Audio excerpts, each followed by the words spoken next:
I would now like to introduce Frank Pearson, and his subject is British cave exploration. And many people don't realise that probably only half the caves in Britain have so far been explored. And over to Frank, he'll tell you about all the ones that aren't explored. Thank you very much. I've only got 20-odd minutes, so I can't really go through the history of British caving over the last 50 years. So what we're going to look at are areas of British caving and examples of caves that have been found in the last 50 years. If they haven't been found in that 50 years, they've been explored further in those 50 years. So the caves themselves will talk for themselves. And what I want to do is just talk in some ways and introduce why we go digging, where we go digging, and what attracts us to it and to cave exploration. So I'd like to start off, and I noticed that both Dick and Gina referred to Mooloo. I was in Mooloo earlier this year, and one of the books that I took out there, I mentioned this at a talk the other week on Mooloo, was Milton's Paradise Lost. Fantastic book, an amazing book. And being here in the Royal Geographical Society, I thought, this is incredible. The first 4 books of Milton's Paradise Lost are probably one of the finest expedition reports of an epic piece of exploration that's ever been written, as Satan falls into hell, gets out of hell, crosses chaos, and finds Eden. So, in that point, what I'd like to draw our attention to before I start, given that we're talking about Milton, is his great reference to darkness visible. And I can't do any of this talk without the help of photographers, and none of us could have done any of these talks. So I'd just like to acknowledge this mighty group of people who've lent me photographs. And the point that Milton made about darkness visible, long is the way and hard that out of hell leads up to light. Caves are dark. When we take a photograph, it takes a lot of time to get the light in there. So we've got Nicky Bailey. What in it is dark, illumined. We've got Russ Brooks in his happy realms of light. We've got Mark Berkey, who, in a sudden view, appear the secrets of the hoary deep. John Cordingley, who can make a heaven out of hell with his photography. Rob Evis, his dark materials to create more worlds. Chris Hay deals with things invisible to mortal sight, but he makes them sight. Andy Harp, where the nearest coast of darkness lies, bordering on light. Alan Jeffreys, as he our darkness cannot we his light imitate. Fred Rattray, my way lies through our spacious empire to light. And Dave Ryle, in the precincts of light towards a new created world. So I'd like to thank these great photographers for lending me their photographs. But to start, if we think about Britain, if we think about caving in Britain, it's a tiny island on the eastern Atlantic archipelago. It's heavily populated. So how can you find the unknown? How can you discover unknown parts of this globe in such a crowded, jammed place? And we've got Scotland, got the Yorkshire Dales. Somewhere in there is the Peak District. We've got Wales. We've got, incredibly, the Mendips, Forest of Dean. And these are the places I want to look at today. But there is this fantastic point about how do you find something unknown and how do you continue to keep finding cutting-edge exploration on such a crowded island. One of the things that we see here, a very old cave. All caves are old, but this one's been a very old show cave from the 18th century. One of the things I'd like us to think about, if we were walking past an entrance like this, could we avoid going in? Would we in any way want to just walk past? No, our curiosity would drive us in there. Something would drive us in. Something would pull us, magnetic. I couldn't walk past there without going in. This reminds me, in a way, of a T.S. Eliot poem, The Hollow Men. Let's rephrase it and call it The Hollow Earth, where he talks about between the idea and the reality, he says, between the act and the motion, he says, between the essence and the descent falls the shadow. And in that shadow, somewhere in there, something draws us in.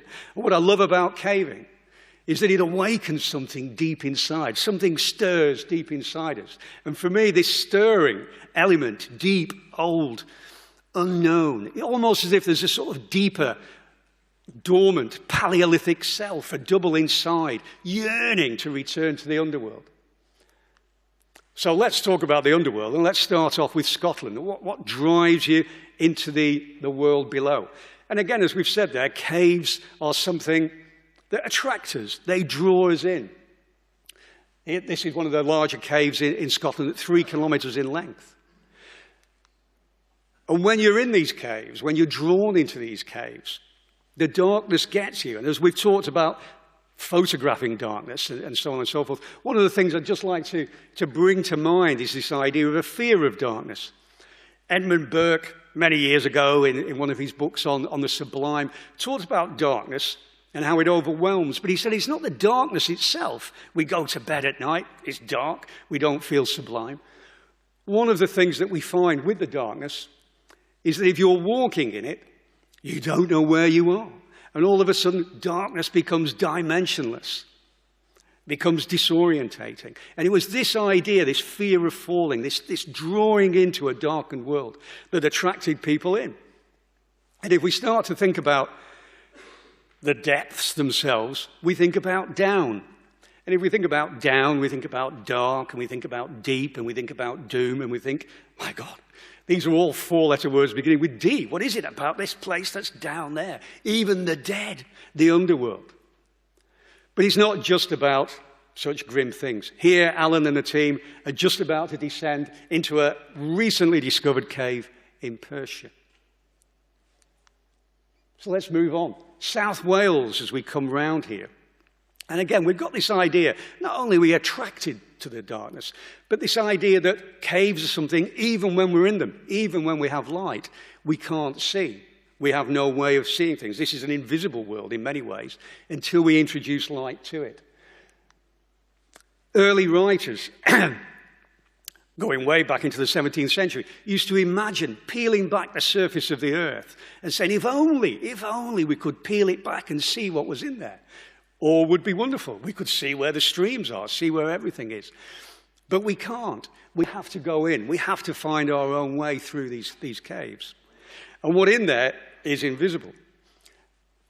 Great early Greek writer Heraclitus says, nature loves to hide, and nowhere more so than in a cave.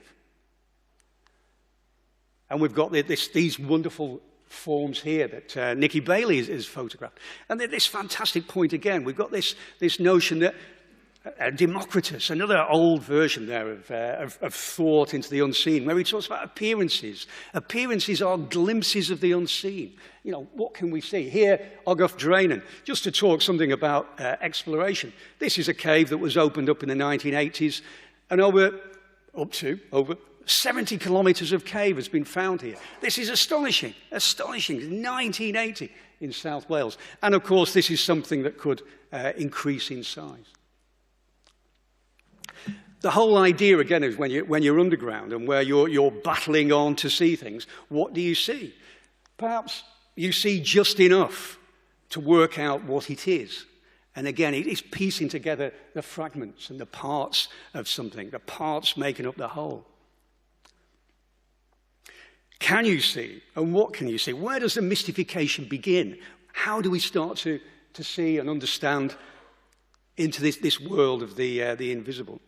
I think, again, the poet Norman Nicholson came out with a great line about the unknown. And he says, the unknown is shown by a bend in the known.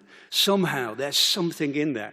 These passages have been followed by a number of people. But again, one of the things that we're always looking for is that step beyond, somewhere else.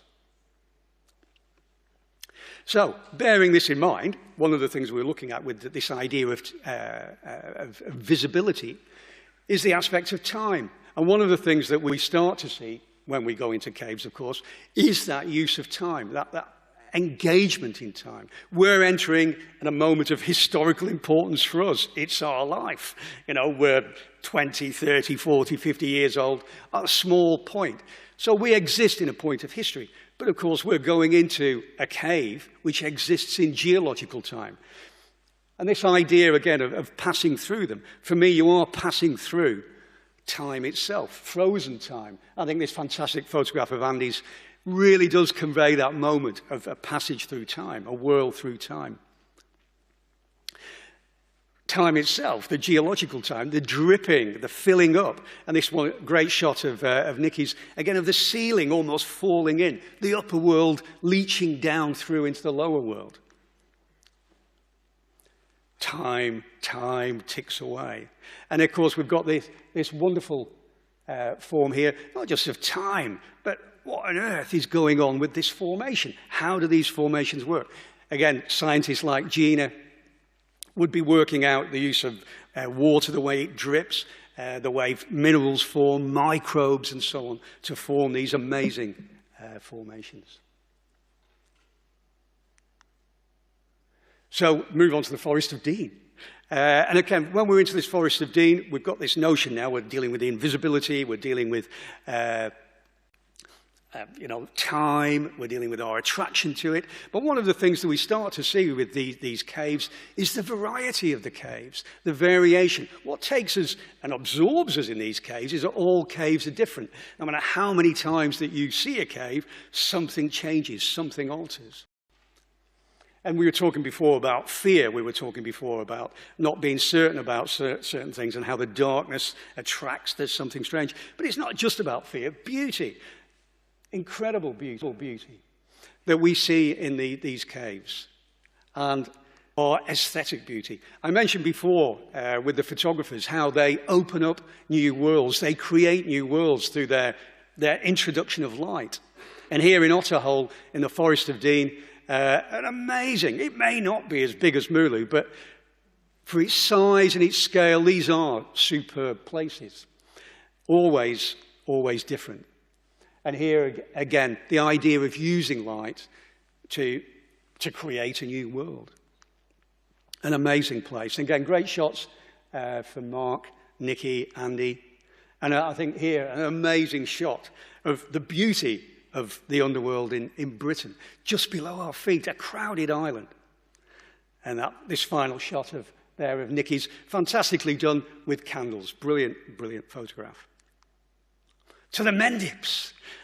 This crowded place, this very, very crowded part of our country, comparatively speaking.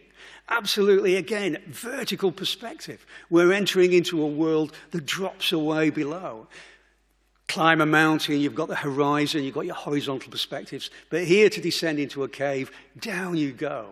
Everything changes. It's an embodied experience. It's an aesthetic experience that you feel with your body, not just with your eyes, but your arms, your legs. And this fantastic shot of Mark's disorientating, falling over backwards, dropping down, an amazing place. And of course, the Mendips, I don't have a picture of the frozen deep. I think there was a picture in the last talk. Massive cathedral-sized caves as you're walking over what seem to be the rolling hills of the Mendips, to be amazed of what lies below. And again, the idea of time, the idea of processes, water processes, and so on and so forth, cutting down through these. And again, fantastic photographs of Mark's here of the vertical perspective. Many people would say the Mendips aren't very deep, but I think Mark's shown here that they are vertical and there are amazing things to see.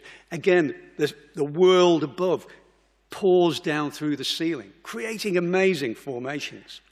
Fairy Quarry Cave, again, amazing, wonderful photographs from Mark. And here when you start to see the oxides and so on and so forth, again, going back to Gina's point, I was going to introduce these, and Gina would follow them, but obviously she's already been speaking to you about it. But amazingly beautiful places, but scientifically fascinating as well. To the Peak District, and here Titan Cavern. An amazingly deep, one of the deepest shaft in the country. So we're looking here at sort of massive sizes, and again, wonderful, amazing locations. But one of the things we could start to say further about why we cave and where we find our ways into caves is the fact that caves are part of a massive interaction. They don't exist on their own. And many of the time when we don't see a cave, we see the effects of the cave. We see the resurgences, for example. We see the streams sinking or the streams rising. If you go into limestone country, one of the most amazing aspects, of course, are dry valleys. Where's all the rain gone? Where are all the streams gone? It's underground. And again, it's that element of the surface. What you see indicates something that's going on underneath. Without the atmosphere, without the biosphere, without all parts of the lithosphere, without the cryosphere, without the hydrosphere, all of these aspects of our life come to take a form in caves. Not just in the water, as we can see pouring down, but as we mentioned before, in the stalactites and so on and so forth. They are a record of the weather above. So in a way, the cave is an inverse of what's happening in the atmosphere above us. But absolutely fantastic photographs, happy cavers. And again, the amazing formations that we can find under there. To the Yorkshire Dales and Hensler's Pot, Dave Ryle's photograph. Andy did say before I put the slideshow together, big cave, Frank, big cave. Lots of the talks that Andy and I have done in the past, the photographs that I usually show are tight and muddy and miserable digs that we're doing. So Andy says, no, big cave. But this, I had to put in a tight cave. This is a fantastic photograph of Dave's, part of the Gaping Gill system. And again, if we're thinking of Gaping Gill and we're talking about ecology, we're talking about Fred's shot of Gaping Gill, main chamber on a winch meet with people coming down. We've got this notion, this fantastic idea that we could see with the ecological point is Aldo Leopold's wonderful point about think like a mountain, he said. Think like a mountain. And I love that phrase. And he was talking about the howling of the wolf. Listen to the howling of the wolf. But I think if you listen to the howling of a draft in a cave, think like a cave, think like a cave. And here again in Gaping Gill, an amazing system. Gaping Gill, much of it can be found in the dry. But here, John's photograph of Clapham Beckhead Sump. Much of what we do, much of what we connect, have to be done by divers. And again, an epic task in itself. To the Three Counties cave system. I was asked a while ago why nobody had gone from Top Sink to Large Pot. This is a 90-kilometre cave system, 40 different entrances. Has anybody done the whole through trip? And I tried to explain to this person, well, it's not quite as simple as that. There are many sumps involved. They need to be re-dived. They need to be lined. It would take days and days. They said, well, loads of people have been up Everest several times. Why don't they want to do this? Aren't cavers keen enough? I said, this is harder. Going from Top Sink to Large Pot is harder. So here we go, and this amazing cave system. A labyrinth. There was a shot before that Gina showed of Boxhead Pot. This pitch is 70 meters deep. One of our friends bolted all the way up to the top. Didn't know where he went. There was no opening at the top. He climbed all the way up, night after night. He went on his own, bolted up a little bit more and a little bit more, until eventually the surface collapsed and opened up. So now we come in from the top, and Mick had bolted all the way up. You can still see his bolts, but amazing place on Lech Fell. Gavel Pot, again, a great shot of Mark's here. Fantastic, beautiful pot. It's one of the great links in the chain of pots. Witch's Cave,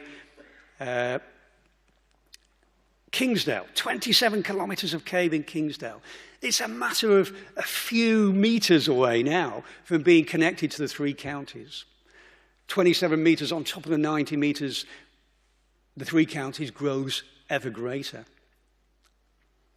The Three Counties of Kingsdale, the next valley along, Chappelly Dale, again it's sumps, expanding and expanding.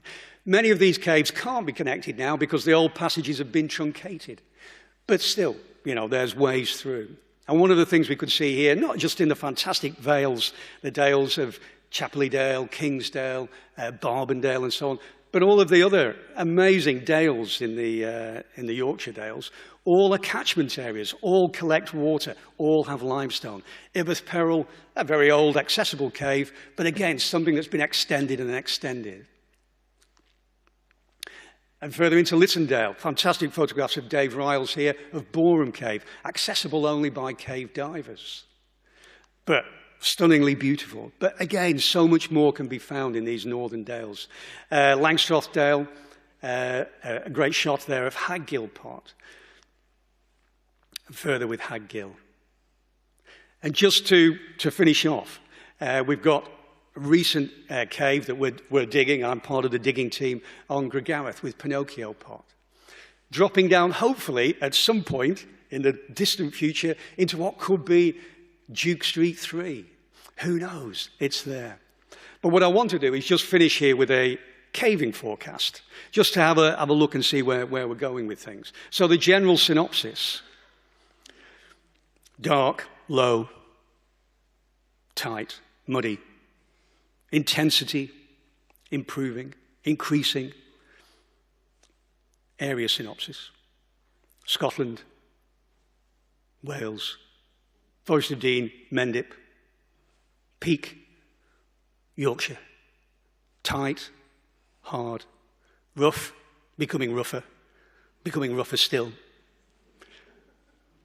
Dig, force 10, increasing, breakthrough imminent. And I think here we've got a caving forecast. There's so much more to do.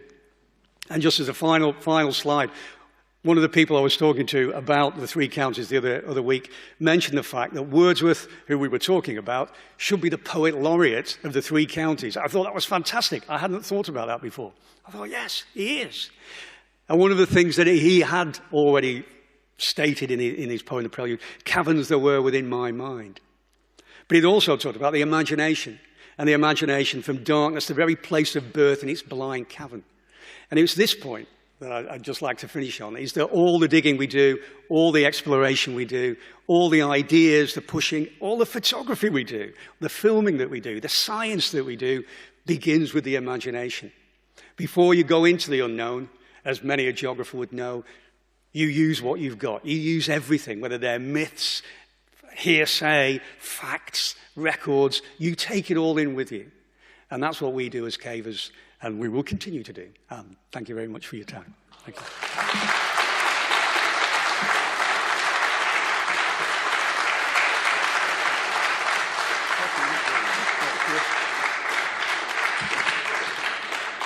Frank, thank you very much indeed for that. I told him 10 big caves to one small cave, Frank. And I think he did it brilliantly well. That's Britain. I mean, for the non-cavers in the audience, that is Britain. That's underground Britain. Half of it, there's all that to go at again. There's wonderful exploration going on within Britain. And I think Frank portrayed very well that we actually really, really, really enjoy doing it. And we even really, probably when it's over, enjoy talking about it.